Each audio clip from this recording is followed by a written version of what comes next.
مدینہ منورہ بلایا اور کرایہ کا انتظام بھی کرایا۔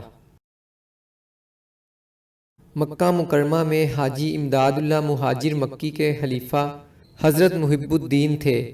30 سال سے برابر پیدل حج کرتے تھے۔ باوجود انتہائی نحیف ہونے کے مدینہ منورہ بھی پیدل حاضر ہوتے تھے۔ آخری مرتبہ جب چلنے سے معذور ہو گئے تو سواری پر حاضر ہوئے اور بیان فرمایا کہ میرا اس سال حاضری کا ارادہ نہ تھا۔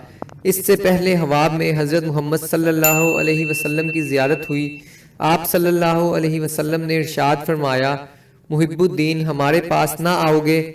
عرض کیا، گھٹنوں میں دم نہیں رہا، کرایہ بھیج دیجئے اور بلوا لیجئے۔ الصبح ایک شخص آیا اور کہا کہ میں نے آپ کے لیے سواری کا انتظام کر لیا ہے، آپ میرے ساتھ مدینہ طیبہ چلیے۔ چنانچہ سواری پر ان کے ہمراہ مدینہ طیبہ گئے اور چند ماہ قیام کے بعد مکہ مکرمہ واپس ہوئے۔ اسی سال وصال فرمایا۔